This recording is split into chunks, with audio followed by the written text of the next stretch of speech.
اللهم صل وسلم وبارك عليه يا نبي سلام عليك يا رسول سلام عليك يا حبيب سلام عليك صلوات الله عليك يا نبي سلام عليك يا رسول سلام عليك يا حبيب سلام عليك صلوات الله عليك Bapak Ibu sekalian, ini malam pengajian kesenian kita jalan menuju surga pilihan. Ya Nabi salam alaika, ya Rasul salam alaika, ya Habib salam alaika, salawatullah alaika.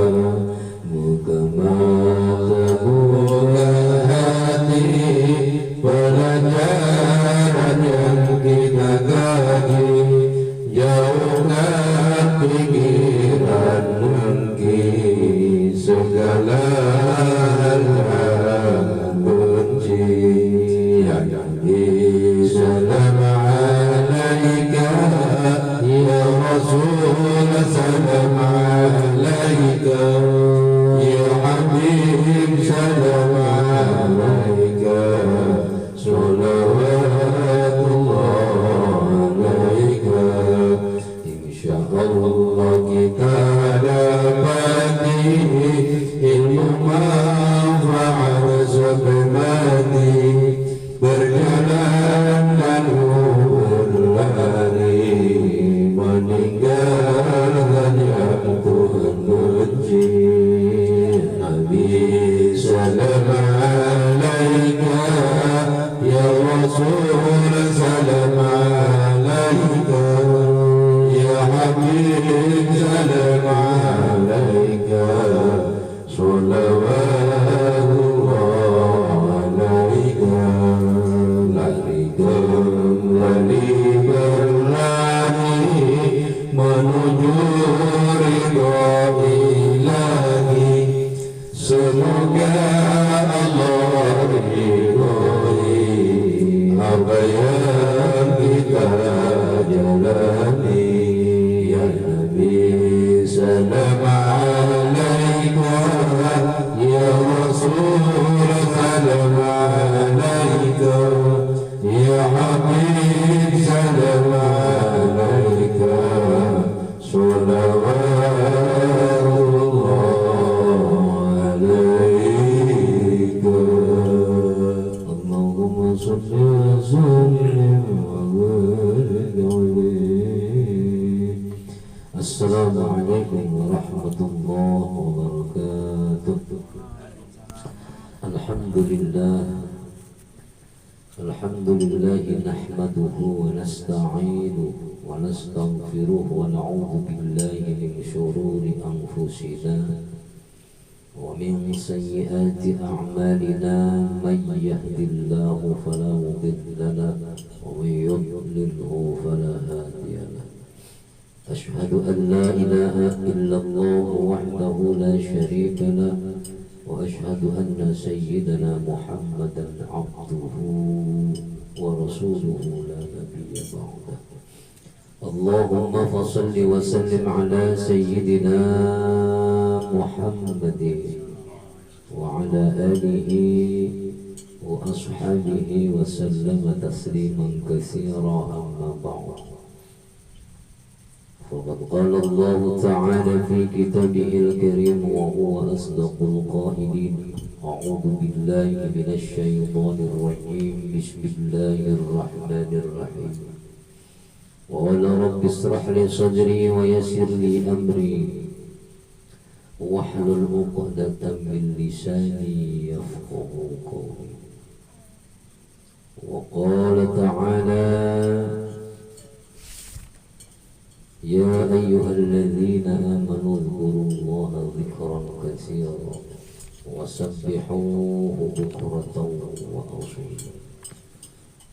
وقال تعالى: وما أمروا إلا ليعبدوا الله مخلصين له الدين حنفاء ويقيموا الصلاة ويؤتوا الزكاة وذلك دين القيمة.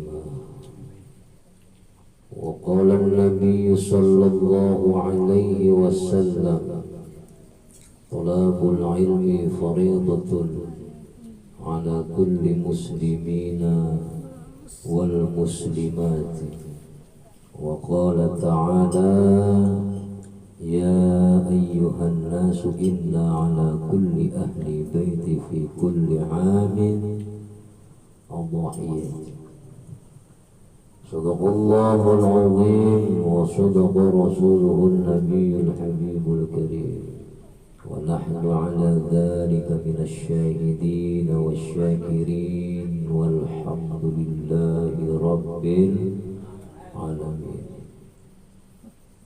Al-Mukarramun, para segenap jamaah Majelis Ta'lim Rasulullah Sallallahu Alaihi Wasallam yang insyaallah dimuliakan oleh Allah Subhanahu Wa Taala.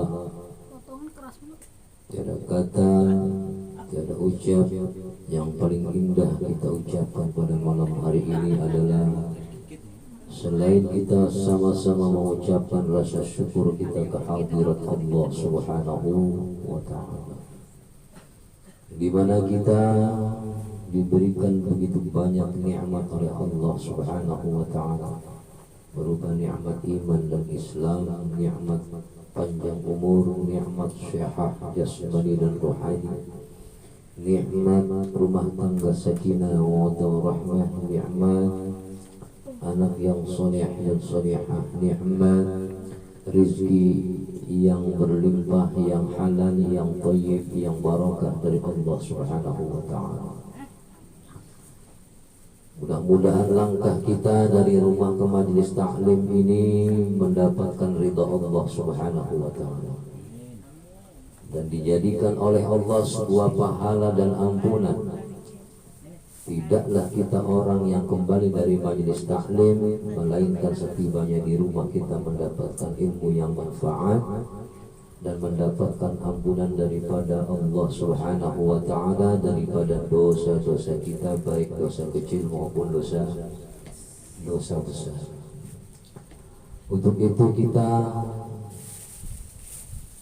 malam hari ini seyogianya istirahat, mengingat dari kemarin kita begadang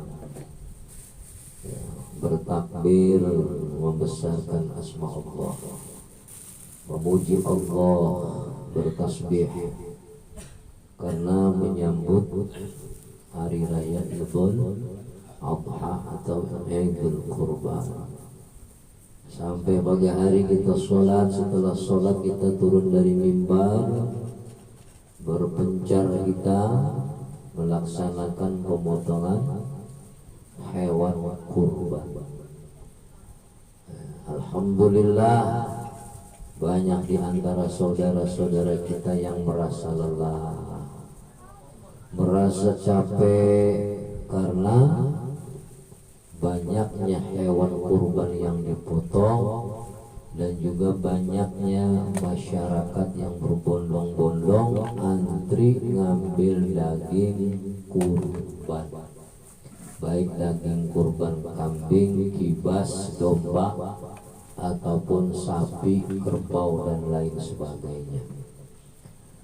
Hingga akhirnya lelah, hingga malam hari ini begitu senyap, begitu sunyi, terasa indah bahwa itulah nikmat Allah yang diberikan kepada kita selaku makhluk Allah. Yang kaya, yang miskin merasakan daging kurban. Walaupun kadang ada di antara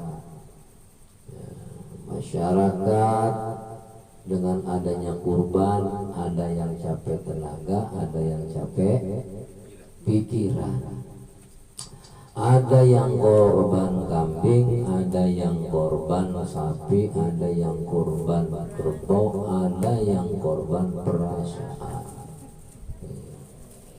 Ternyata memang demikian setiap tahun, dari tahun ke tahun. Setiap tahun ada aja yang gak kebagian lah, yang kurang lah, yang sedikit lah. Ya, itu jadi persoalan hingga akhirnya pemotongan kurban dan pembagian kurban dan daging yang kita makan kurang enak, baunya kurang sedap. Padahal korban mah itu sunnahnya sunnah muakkad. Tapi kata Nabi, sekalipun sunnah muakkad, kalau kita ini mampu cukup ya untuk beli daging atau hewan kurban, ya, cukup untuk makan kita sehari-harinya, nggak kekurangan karena kita berkurban, maka itu kita kudu kurban. Kita kudu kurban karena itu sunnahnya sunnah muakkad, sunnah yang setengahnya mau dianjurkan oleh Allah, hingga apa? Dituntut kita oleh Allah dan Rasulnya supaya menjadi orang yang berkurban itu ikhlas. Dan niatnya kita sunnah kurban, bukan saya mau kurban, niatnya sunnah kurban. Ya. Harus diawali dengan keikhlasan. Jangan kita kadang yang kurban masih melototin kurban kita, masih khawatir dengan daging kurban kita. Kadang kita masih ngatur-ngatur sama panitia kita, padahal kita sudah pasrahkan karena Allah, ikhlas karena Allah, tapi kadang masih ngatur panitia. Padahal kalau udah diserahkan sudah ada panitia kurban, udah yang korban jangan ikut campur, udah diem aja, mau dikasih siapa kek. Mereka punya andil dan punya aturan. Kadang ini yang punya kurban masih kurang puas rupanya, masih ngatur, masih pengen lihat daging kurbannya. Ntar siapa-siapa yang gak kebagian nih, ntar ada CS gua kalau kebagian gua gak enak nih. Jangan begitu. Yang penting kita bil ikhlas wa husni niyat. Karena Allah perintahkan segala amaliyah perbuatan kita, amaliyah ibadah kita harus diawali dengan ikhlas dan niat yang baik. Ya, dan niat yang baik. Karena di dalam Al-Qur'an dijelaskan bahwa fil amri bil ikhlas wa husni niyat fi jami'il a'mali dhahirati wal khafiyat. Jadi sebelum kita lanjut, mari kita sama-sama membaca Fatihah. Kita kirim kepada guru-guru kita, terutama al-muallif kitab al-adhkar, yaitu Asy-Syaikh al-Imam al-Faqih al-Alamah Syekh Muhammad Yahya Ahmad Yahya Muhyiddin Abi Zakaria Yahya. Al-Fatihah ila hadratin Nabi al-Mustafa Muhammad sallallahu alaihi wasallam wa ala alihi wa ashabihi wa azwajihi wa dhurriyyatihi wa ahli baitihi al-kiram, khususan ila hadratin Imam al-Faqih Ahmad Muhyiddin Abi Zakaria bin Sharaf al-Nawawi rahimahullahu ta'ala. Al-Fatiha. A'udzu billahi minasy syaithanir rajim. Bismillahirrahmanirrahim.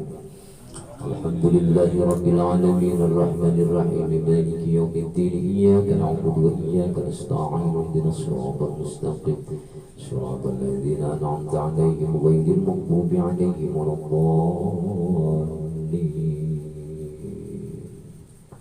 Qala al-mu'allif rahimahullah ta'ala wa nafa'ana bihi wa bi'ulumihi fid dharain amin amin ya rabbal alamin. Para jamaah yang dimuliakan oleh Allah Subhanahu wa taala, salawat serta salam marilah kita sanjungkan kepada junjungan Nabi besar kita Muhammad sallallahu alaihi wasallam, di mana kita mampu bisa duduk di majlis ta'lim, bisa beribadah menuntut ilmu dari Allah dan Nabi kita Rasulullah sallallahu alaihi wasallam atas bimbingannya daripada beliau, yaitu dari zaman kegelapan hingga ke zaman yang terang benderang minal dhulumati ilan nur. Maka kita patut syukuri hingga segala sesuatu amaliyah kita adalah merupakan atas izin Allah, atas izin Rasulullah. Senantiasa segala apa yang kita amalkan mendapatkan pahala di sisi Allah dan Rasulnya. Kita lanjutkan bahwasanya berkurban itu harus diawali dengan keikhlasan. Sebagaimana dijelaskan fil amri bil ikhlas wa husni niyat fi jami'il a'mal adh-dhahirati wal khafiyah. Ikhlas itu mukhlis, ya, artinya mukhlis itu ikhlas, ya, mukhlisina lahuddin. Allah Ta'ala berfirman di dalam Al-Quranul Karim di surat Al-Bayyinah ayat 5 bahwasanya khalaqallahu ta'ala wa ma umiru illa liya'budullaha mukhlishina lahu-d-din hunafa wa yuqimus salata wa yu'tuz zakata wa dhalika dinul qayyimah. Wa ma umiru, dan tidaklah aku perintahkan kepada siapa, kepada seluruh manusia. Ya, pada awalnya memang ini diperintahkan kepada, rujukannya kepada ahli-ahli kitab, yang dimana tatkala dahulu ketika Nabi belum menjadi Rasul, mereka bersahabat. Setelah Nabi diproklamirkan menjadi Rasul, maka mereka berpecah belah. Merasa apa? Merasa ngiri, ya. Padahal diangkat oleh Rasul, seorang ahli kitab diangkat oleh Rasul menjadi orang hebat ternama. Namun sifat siriknya, sifat dengkinya timbul setelah Rasulullah jelas bahwa Rasul adalah seorang nabi yang diutus oleh Allah Subhanahu wa ta'ala, hingga ia dendam kepada Rasul. Ia takut pengikut-pengikutnya kabur mengikuti Rasul, hingga dengan cara apapun dia berupaya agar senantiasa pengikut Rasul bubar, supaya pengikut Rasul rusak acak-acakan. Dan itu sampai sekarang terjadi. Sampai sekarang terjadi. Banyak di antara hal-hal yang semacam itu karena takut dirinya itu tidak diakui dan tidak diikuti dan tidak mempunyai pengikut. Nah, itu yang disebut apa? Nafsu lawwamah, hingga tidak mempunyai nafsul mutmainnah, tidak ada ketenangan dalam jiwanya. Yang ada hanya apa? Rasa khauf, rasa takut akan dirinya, proklamirnya akan turun derajatnya, tidak akan mempunyai seorang pengikut. Padahal semua itu kalau diawali dengan ikhlas. Al-amru bil ikhlas wa husni niyat, diperintahkan kita untuk ikhlas dan memperbaiki niat, ngebagusin niat.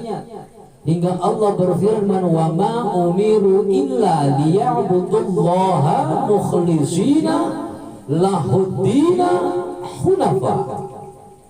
Dan tidaklah, kata Allah, aku perintahkan beribadah kalian Ibadah kepada siapa?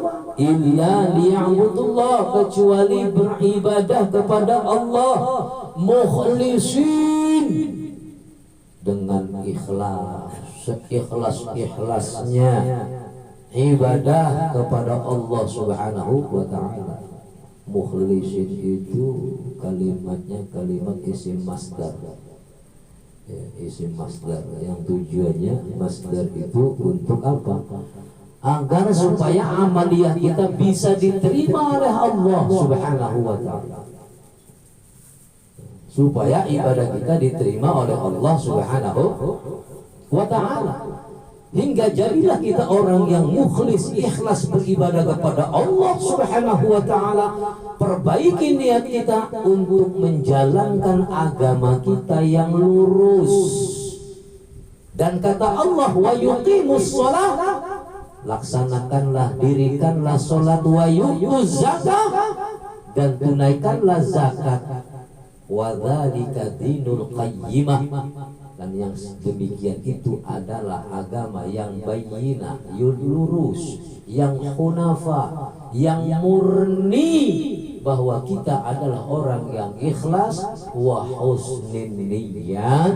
Tujuannya untuk apa? Untuk kita meluruskan duduk pada poros agama yang memang agama dicintai oleh Allah Subhanahu wa ta'ala.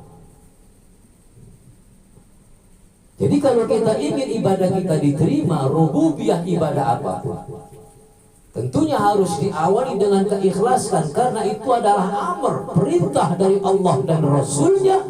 Hingga dimana kita beribadah kepada Allah, maka harus diawali dengan keikhlasan dan wa husni niat, memperbagusi niat. Sekalipun kita niat sholat, kalau kita sholat dalam keadaan ghadab hati kita kepada hamba Allah yang lain, sementara Rasul menganjurkan kepada kita husnudzan bi khalqillah, berbaik sangka kepada makhluk Allah, sementara kita dalam sholat masih cenderung hati dan akal kita memikirkan tentang mencari-cari kesalahan dan kelemahan orang lain, maka di situ tidak tercatat sebagai hamba Allah yang ibadah kepada Allah dengan ikhlas wa husnin niat. Niatnya usalli fardal maghribi atau maghribi atau Aisyah atau apalah, sholat yang 5 waktu itu, lalu diawali dengan niat, takbir, berdiri, kemudian Fatihah. Ya. Sebelum Fatihah kita doa iftitah. Di dalam iftitah kita berpasrah diri kepada Allah. Innas salati wa nusuki wa mahyaya wa mamati lillah rabbil alamin. Mati dan hidupku, hidup dan matiku, aku pasrahkan kepada Allah. Maka tatkala kita niat salat kepada Allah, pasrah kepada Allah, cenderung hati kita langsung kepada Allah, karena kita baik mengerti atau tidak dalam apa yang kita baca, itulah kita sedang vertikal berbicara condong kepada Allah Subhanahu wa ta'ala. Maka harus kita betul-betul belajar untuk apa? Melaksanakan, menjalankan titah daripada Allah dan Rasulnya. Untuk supaya apa? Mampu hati kita menjadi orang-orang yang ikhlas, orang-orang yang bisa membangkitkan niat kita, niat yang baik.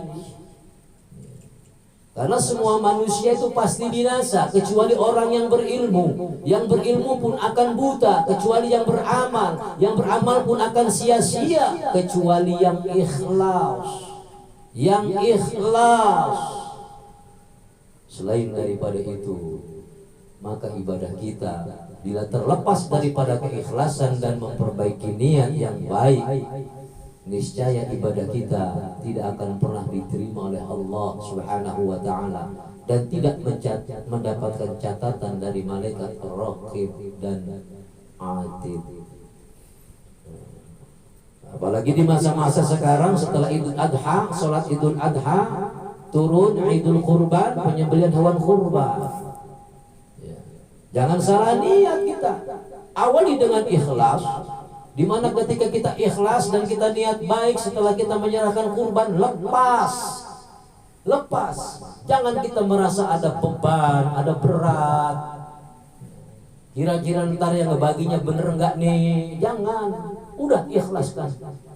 Perbaiki niat bahwa niatku hanya ibadah kepada Allah, dan ingat bahwa darah dan daging hewan kurban itu tidak akan pernah sampai kepada Al-Khaliq, tidak akan pernah sampai kepada Sang Pencipta, tidak akan pernah sampai kepada Allah Subhanahu wa Ta'ala.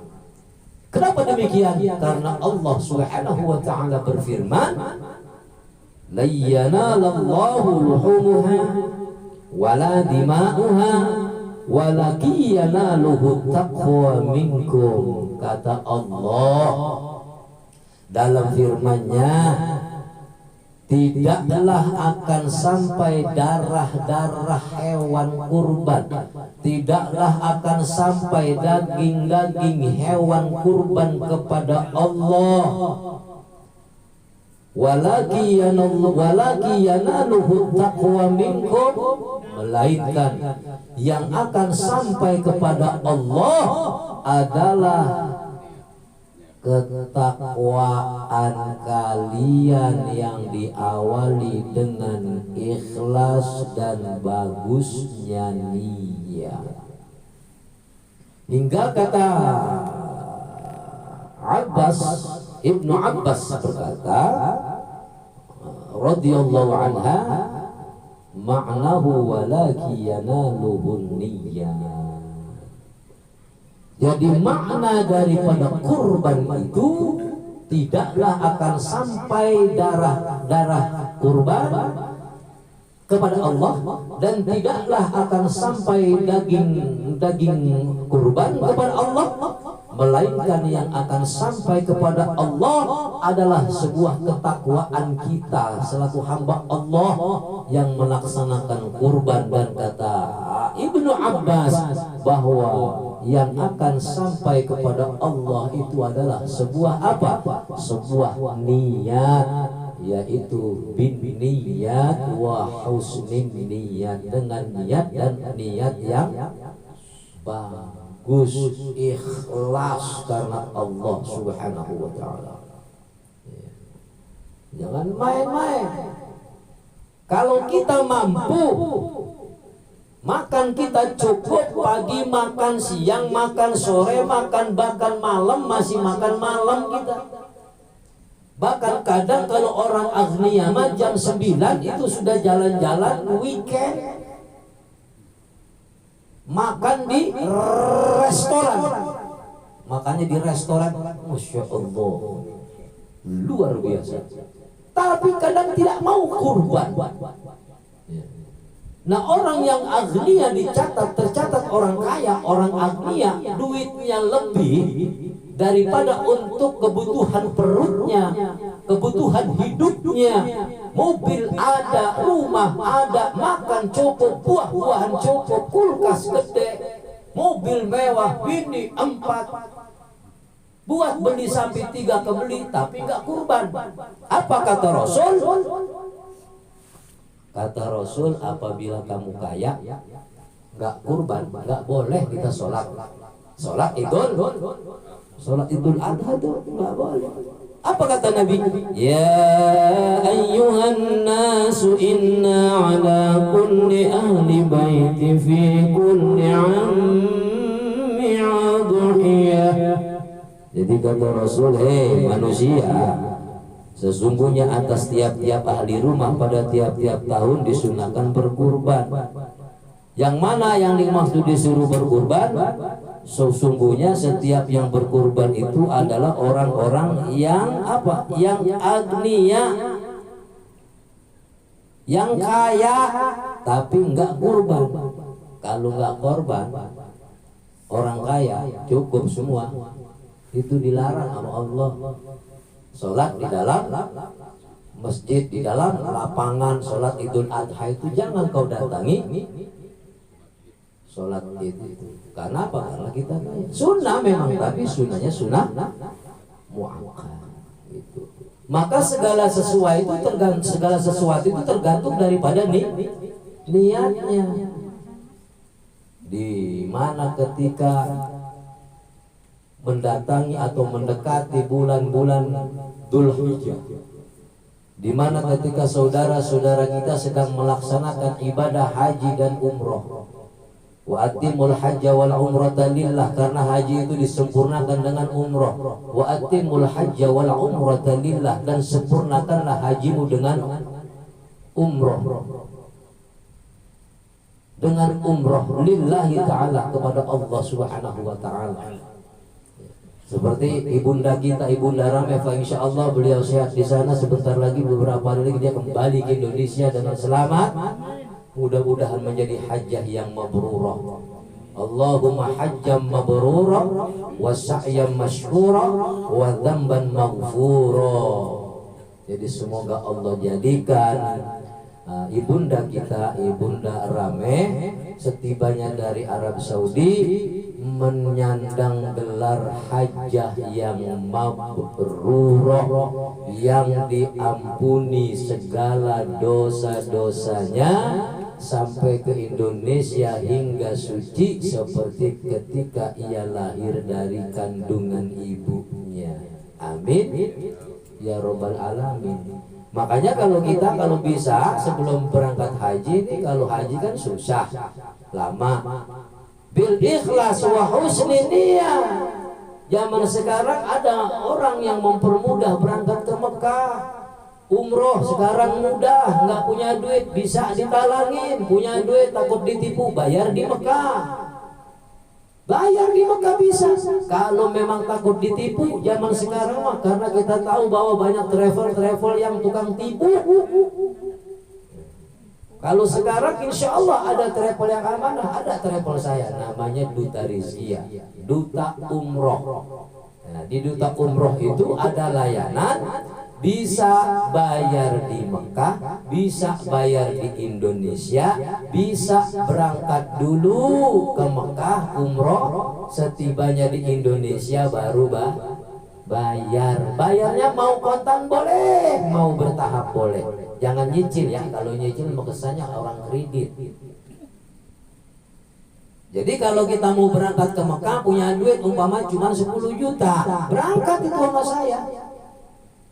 Diberangkatin dulu, ntar pulang dari Arab Saudi setelah dapat predikat umroh yang makbul, sampai Indonesia baru bayar. Oh, bayarnya bagaimana Pak Ustadz? Boleh, saya berangkatin dulu, ada uang 10 juta berangkat dulu. Umroh sekarang cuma 31 juta, murah. Daripada beli mobil 60 juta dapat sebulan bubar, masih mendingan berangkat umroh 31 juta, bisa bayar di Indonesia, bisa bayar di Mekah, bisa berangkat dulu ke Mekah, bayar di Indonesia. Mau kontan setelah pulang umroh di Indonesia boleh, mau nyicil setelah pulang umroh di Indonesia boleh. Nyicil nggak boleh, ngomongnya harusnya jangan nyicil tapi bertahap. Jadi kesannya kita nggak ngeridit, karena memang bukan kredit, dan itu akadnya bukan akad pinjam duit, tapi akadnya kita beli tiket umroh.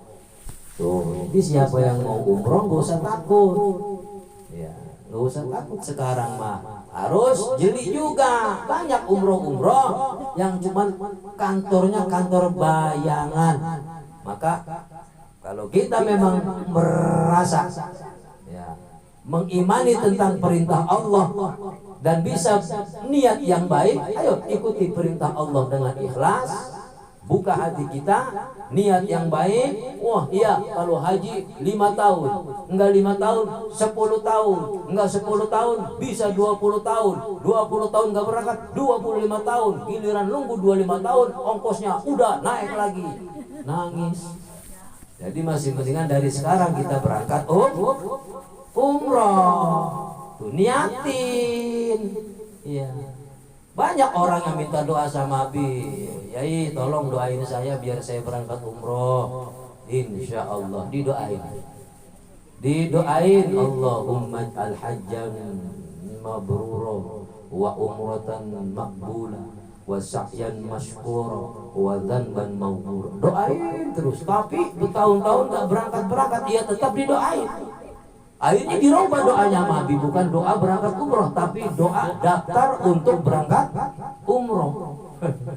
Diganti doanya. Karena itu ada hubungannya dengan rububiyah ibadah, supaya apa? Ibadahnya bisa ikhlas dan memperbaiki niat. Nih kalau Bude mau berangkat umroh sama Abi punya duit kontan, ya Umi Uti punya duit kontan, takut ditipu, nggak usah takut, jangan bayar di Indonesia, bayarnya di Mekah. Bikin akadnya kita di Indonesia, punya duit 32 juta umpama, masukin ke bank, setelah oke tanda tangan kunci jepret, tuh duit nggak bisa keluar, nggak bisa masuk, udah dikunci. Ntar waktunya berangkat diperiksa lagi, nih duit udah terbang apa belum, karena orangnya juga belum terbang. Setelah orang terbang, duit ikut terbang ke Arab. Bahkan cepetan duit dulu, kita masih di kapal, duit udah di Arab. Sampai sono baru kita bikin akad pembayaran sampai Mekah. Dibuka kuncinya, ceklek, duitnya diambil. Setelah sampai di Mekah, jadi nggak ada tipu-tipu. Kan kemarin ada yang berangkat tuh orang mana? Ada. Udah bayar, bayaran berangkat. Sampai sono.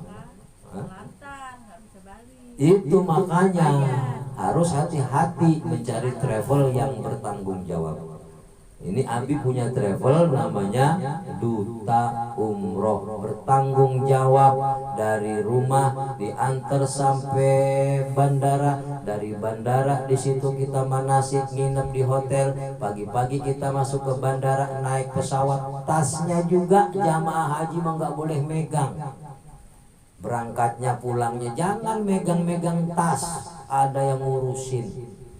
Sampai sono udah diurusin sama mutawifnya, dan mutawifnya juga mutawif yang amanah, mutawifnya yang nggak nodong-nodong duit sama jamaah haji atau umroh, mutawifnya yang amanah, yang tahu itu duit apa, duit haram, duit subhat, tahu.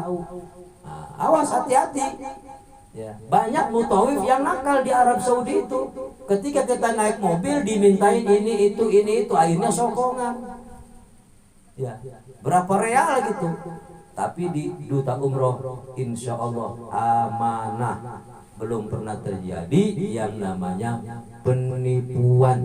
Sepulang umroh mereka merasa nyaman, mereka merasa nikmat, mereka merasa aman berangkat dengan Duta Umroh. Pulang umroh baru 1 bulan udah daftar umroh lagi. Karena apa? Banyak sistemnya. Mau berangkat duit kontan takut ditipu, bayarnya di Mekah. Mau bayar di Indonesia, bayarnya aman karena nggak bayar sama siapa? Sama orangnya langsung, nggak bayarnya langsung ke kantor, terjamin, ada garansinya, ada asuransinya. Maka kalau kita mau berangkat umroh harus hati-hati. Jangan lihat seragamnya mewah, jangan lihat tasnya indah, tapi ketika berangkat, baru berangkat sampai bandara aja jamaah bingung mau naik pesawat jam berapa.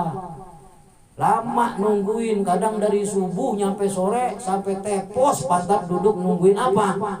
Nungguin pesawat. Udah gitu sampai Arab, sampai sono terlantar. Harus hati-hati. Makanya kalau mau ikhlas, siapkan niat yang baik, punya duit, berangkat. Enggak punya duit, nabung. Atau kalau enggak mau nabung, enggak punya duit, ada dana dari, ya istilahnya talangan. Namanya itu pembiayaan perjalanan umroh. Itu. Kenapa? Karena umroh itu adalah rangkaian daripada ibadah ikhlas wa husnin niyah. Dan juga umroh itu termasuk amaliyah yang wajib, karena umroh disetarakan dengan haji. Wa atimul hajj wal umrata lillah. Jadi kalau kita nggak haji ke umroh doang, udah syarat kita, rukunnya udah masuk. Rukun Islam ada berapa? Ada 5, ya kan? Rukun Islam ada 5. Buniyal Islam ala khamsah. Islam itu dibangun atas 5 perkara. 5. Satu apa? Yang pertama yaitu syahadat. Bude. Yang pertama Islam itu apa?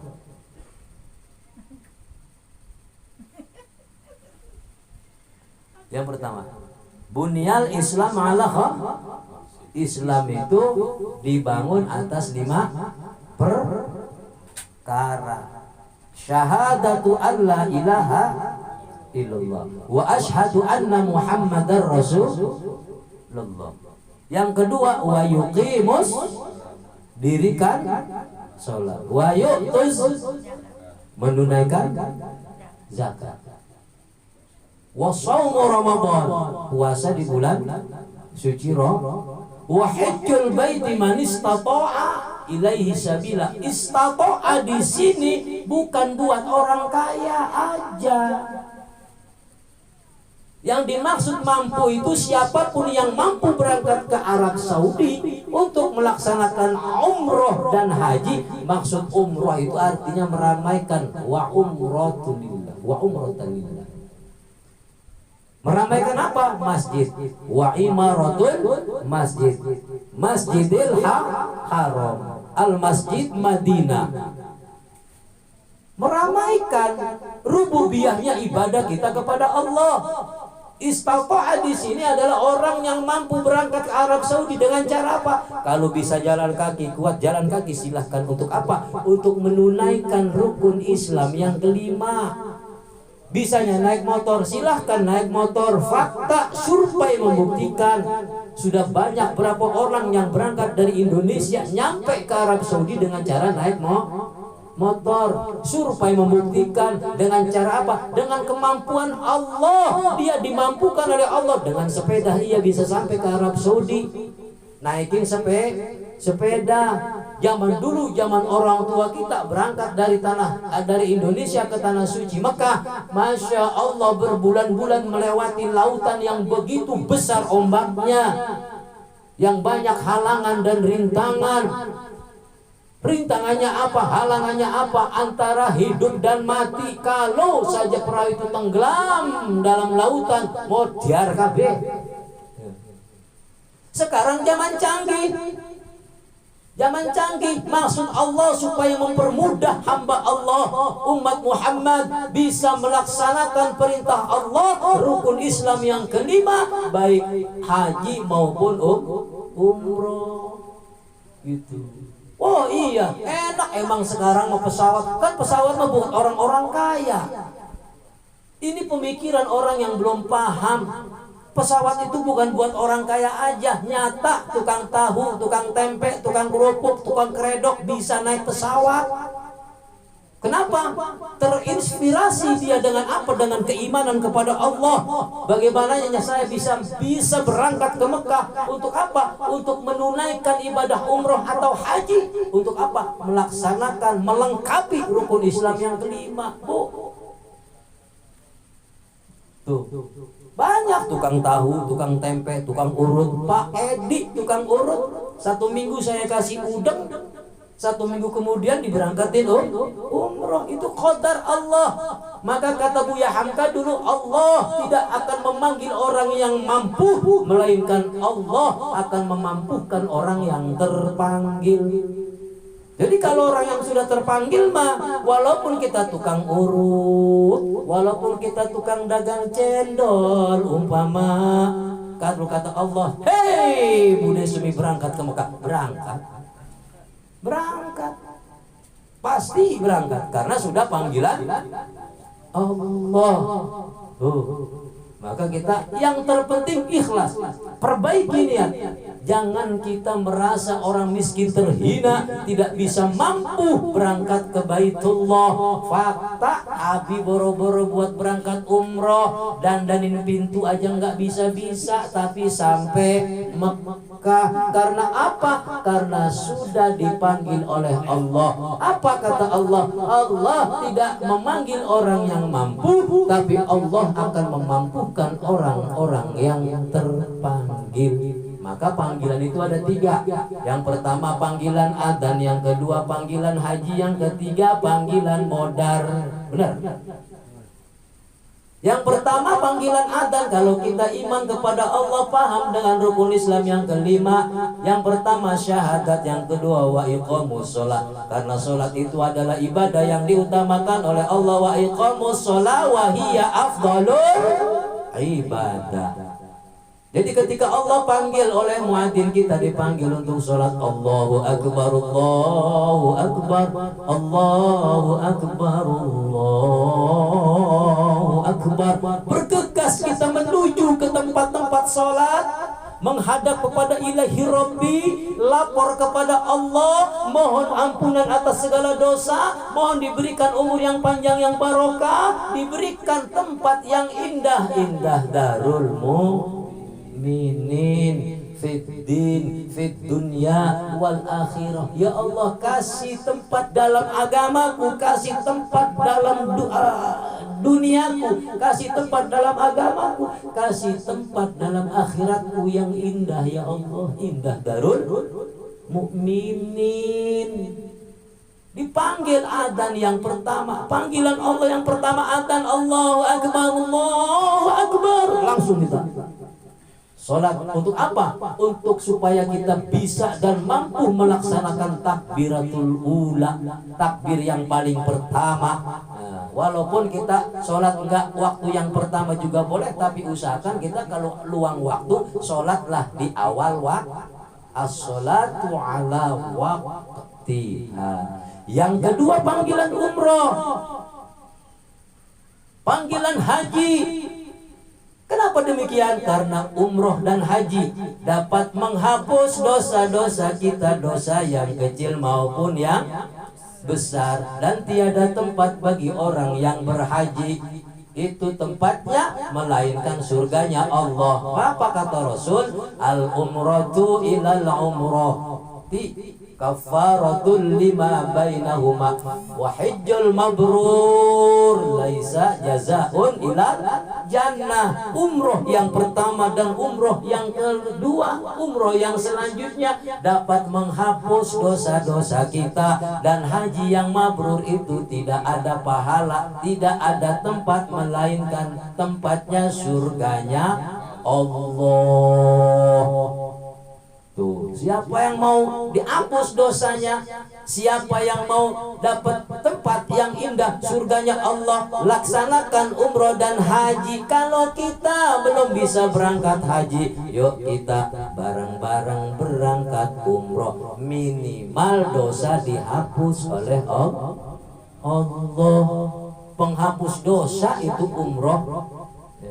Dan juga jangan takut, ntar kalau gua berangkat umroh dunia gua habis. Jaminan Allah, siapa orang yang ikhlas memperbaiki niat menghadap kepada Allah di Baitul di Makkahul Mukarramah, di Baitullah, di Madinah, bertemu dengan makam Rasul. Jangankan baru 30 juta, 100 juta kita keluarkan, Allah janji pasti Allah akan ganti 10 kali lipat. Tuh, nggak usah takut kita berangkat haji miskin. Setelah berangkat haji miskin, nggak usah takut kita setelah berangkat umroh miskin. Justru setelah kita berangkat umroh dan haji, Allah akan jadikan kita menjadi orang-orang yang agnia, menjadi orang-orang yang kaya. Kalau kita sudah kaya, setelah berangkat umroh atau haji, ketemu bulan haji kita bisa korban, ujung-ujungnya ke korban. Korbankanlah hewan-hewanmu dengan ikhlas dan niat yang baik. Korbankanlah jiwa ragamu untuk ibadah kepada Allah. Apapun rububiyah ibadahnya, termasuk perlengkapan rububiyah ibadah, itu rukun Islam dari yang pertama sampai yang kelima. Kalau kita sudah lengkapi yang kelima itu, insya Allah jaminan kita, jangankan setiap kurban itu satu, kalau udah berangkat kurban udah berangkat haji mah korbannya bisa 2, bisa 3, bisa 4, 5, 10. Tapi kalau belum berangkat haji mah banyak juga yang korban kambing, banyak juga yang korban sapi, banyak juga korban kebo. Tapi kebanyakan orang yang korban perasaan. Orang-orang motong kambing pada ribet, motong sapi pada rebutan, bagi daging kambing, daging sapi pada ngedumel. Yang korban masih kurang percaya, masih kurang ikhlas, masih kurang yakin. Bagaimana ibadahnya mau diterima sama Allah?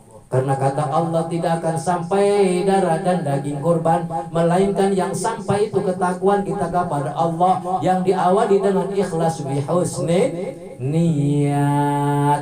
Mulai sekarang belajar kita menjadi orang yang mukhlis, menjadi orang yang ikhlas. Ikhlas datang ke masjid, ikhlas datang ibadah ngaji, ikhlas zikir. Perbaiki niat agar senantiasa niat ibadah kita diterima oleh Allah Subhanahu wa ta'ala. Wallahu a'lam bishawab. Insyaallah minggu depan kita lanjutkan dengan bab tentang sujud, bacaan-bacaan ketika kita sujud, ketika kita mendirikan sholat. Karena bab ruku, bangun dari ruku, bab i'tidal sudah kita lalui, tinggal kita memasuki ke bab yang selanjutnya, itu babuz zikri sujudi. Jadi bab yang tentang zikir atau bacaan-bacaan ketika kita menghadap Allah dalam posisi kita bersujud. Wallahu a'lam bishawab. Wassalamualaikum warahmatullahi wabarakatuh.